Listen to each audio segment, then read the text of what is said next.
और चलिए रुक करते हैं बड़ी खबर का, जहां पर हरियाणा और जम्मू कश्मीर के नतीजे आज और ऐसे में सुबह 8 बजे से होगी वोटिंग की गिनती। सबसे पहले पोस्टल बैलेट की गिनती होगी। मतगणना केंद्रों पर सुरक्षा के पुख्ता इंतजाम किए गए हैं।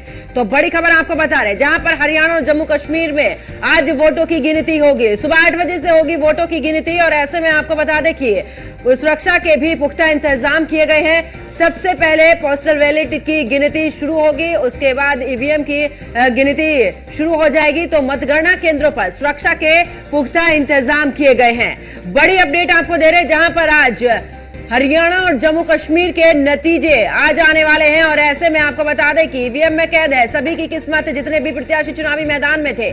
ऐसे में सुबह 8 बजे से शुरू होगी वोटों की गिनती और सभी की निगाहें बनी है और ऐसे में सबसे पहले पोस्टल बैलेट की गिनती अब शुरू होगी 8 बजे से। और आपको बता दें कि इस दौरान सुरक्षा के भी पुख्ता इंतजाम किए गए हैं मतगणना केंद्रों पर।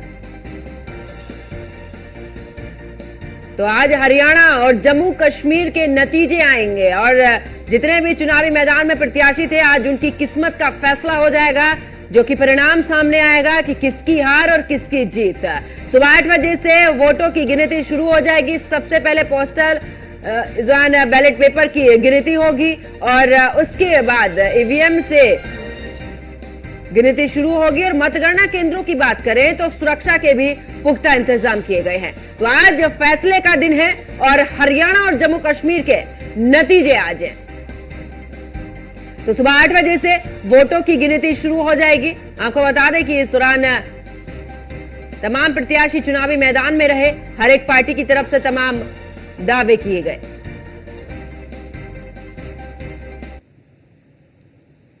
हमारा सब्जी का किसान, उसको भावांतर भरपाई देने का काम किया।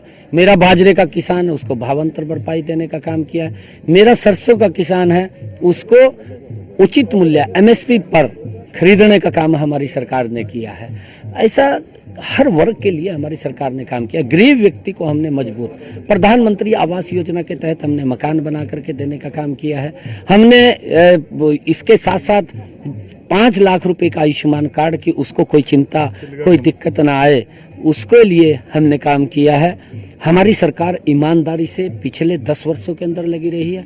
आगे भी हम ईमानदारी से, हमारी सरकार मजबूती से काम करेगी और हरियाणा में तीसरी बार भारतीय जनता पार्टी की सरकार बन रही है। सर, एग्जिट पोल को लेकर तमाम जो कांग्रेस के नेता हैं वो कह रहे हैं कि ऐसे ही नतीजे आने वाले हैं जैसे एग्जिट पोल आए। अच्छा है जो वो बात तो सोच रहे हैं, क्योंकि उनको कोई रोक थोड़ी सकता है। एग्जिट पोल ये तो छत्तीसगढ़ में कह रहे थे कि हमारी सरकार बन रही है, मध्य प्रदेश में बोल रहे थे कि हमारी टक्कर है। यही बोल रहे थे कांग्रेस के लोग, कोई और नहीं बोल रहा था। एग्जिट पोल के ऊपर बोल रहे थे, ये एग्जिट पोल के ऊपर बोल रहे थे। बोलने अच्छा है, खुश हो जाएंगे, परंतु हमने ईमानदारी से काम किया है। हमने ईमानदारी से हरियाणा प्रदेश को, देश को आगे बढ़ाया। नरेंद्र मोदी जी के नेतृत्व में इन्होंने भ्रष्टाचार के अंदर देश को ऊंचाइयों के ऊपर लेकर के गए। हम विकास के मामले में भारतीय जनता पार्टी देश और प्रदेश को ऊंचाइयों के ऊपर लेकर के गई है। हमने बिना क्षेत्रवाद के ईमानदारी से हरियाणा प्रदेश का काम किया। इस बात को लोग एक्सेप्ट करते हैं। जब लोग एक्सेप्ट कर रहे हैं तो भारतीय जनता पार्टी तीसरी बार सरकार बना रही है। सर, कुमारी शैलजा का भी बयान आया, हुड्डा भी कह रहे हैं 60 से अधिक सीटें आ रही हैं। इसके साथ ही वो राहुल गांधी की नेतृत्व की बात कर रही हैं शैलजा की, लगातार राहुल गांधी। देखिए, ये इनका इंटरनल मामला है। वो अपनी क्या उन्होंने अपनी समीकरण लगा रखे हैं, वो अपने समीकरणों को देखें, देख करके फिर बात करें। परंतु उसके साथ साथ वो राजस्थान को भी ध्यान करें, वो मध्य प्रदेश को भी ध्यान करें, छत्तीसगढ़ को भी ध्यान करें, उत्तराखंड को भी ध्यान करें। देखना चाहिए, झूठ की राजनीति नहीं चलेगी अब, क्योंकि इन्होंने झूठ की राजनीति चलाई है। शुरू में चली है, हिमाचल में चल गई, कर्नाटका में चल गई, तेलंगाना में चल गई, परंतु उसके बाद नहीं चली। उसके बाद इनको नकार दिया गया, क्योंकि ये लोग झूठ बोल करके लोगों को बरगड़ा करके वोट लेने का काम करते हैं। परंतु अब इनका झूठ नहीं बिकेगा, न चलेगा। भारतीय जनता पार्टी तीसरी बार सरकार बना रही है। लगता है सर ईवीएम पर एक बार फिर सवाल उठाए जाएंगे। देखिए, वो तो उनके डीएनए के अंदर है। जब नहीं अपने पक्ष में कुछ दिखता है फिर ईवीएम को कोसेंगे।